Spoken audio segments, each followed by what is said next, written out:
I hope your holiday is calm. Mine isn't. This year's Thanksgiving is the one I know I'll never outrun.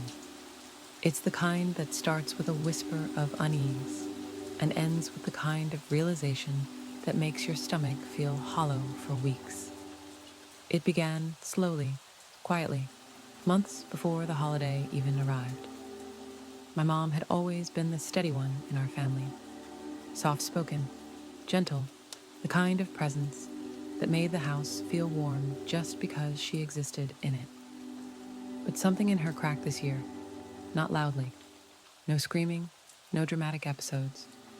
Just a slow, sinking shift in her eyes, as if something behind them had simply slipped out of reach.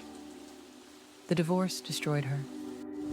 My dad had been sneaking around with someone from his office, a woman my mother didn't even know existed until the moment she found them in her own bed. After that, the house fell into a silence that didn't feel peaceful. It felt charged, like the air before a lightning strike. Mom hardly left her room. The only sounds were her muffled sobs drifting down the hallway long after midnight. For a long time, I didn't know if she even noticed I was still living in the same house. But then the crying stopped. She started humming instead, these strange, too loud melodies of children's songs. Happy birthday, twinkle, twinkle, over and over. I assumed she was trying to cope. I wish that had been the reason. One night, I peeked into her room to check on her. Something felt off. That's when I found her sprawled across the bed, an open bottle of pills on the floor, and vomit soaked into her nightgown. It's strange how your body moves before your brain does. I didn't think, I just ran for the phone. Thankfully, she survived and was taken to a psychiatric facility for a while. Weeks passed, and slowly, she started to look like herself again. She smiled, she laughed, and I believed, naively, that she was getting better. But sometimes, late at night, I would wake to the sound of the front door closing. She'd return an hour later, sweaty and breathing hard. When I asked where she went, she told me she'd taken up late-night jogging. It clears my head, she said. And because I wanted to believe she was healing, I didn't question it. Then came the day before Thanksgiving. Mom was in the kitchen at dawn, insisting my brother and I stay in our rooms so she could surprise us. The house filled with the kind of smells that twist your insides with hunger.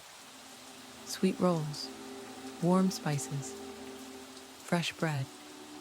She hadn't cooked like this in years. When she finally let us out, the dining room looked like something from a glossy holiday magazine.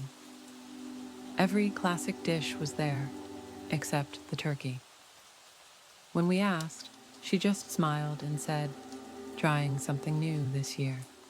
What she served instead looked like slow-cooked shredded meat, tender, steaming, unbelievably fragrant. The moment I tasted it, something ancient and instinctive lit up in my brain. I devoured the first serving and asked for more before I even realized what I was doing. My brother picked at his plate. I inhaled mine. Mom was practically glowing with pride. It wasn't until my third helping that my fork hit something solid, something that didn't belong in meat. I pushed aside the shreds, and there it was, a ring, my father's ring, the one he gave back to her the day the divorce was finalized, still attached to the finger it once rested on. My mother just watched me, smiling like the world was finally right again. What's wrong, sweetheart? My mind raced, but my face didn't move. I don't know why. Maybe shock, maybe survival. I slid the ring deeper under the meat with my fork and forced my voice to stay steady. Nothing, I said, and I kept eating. Nothing at all.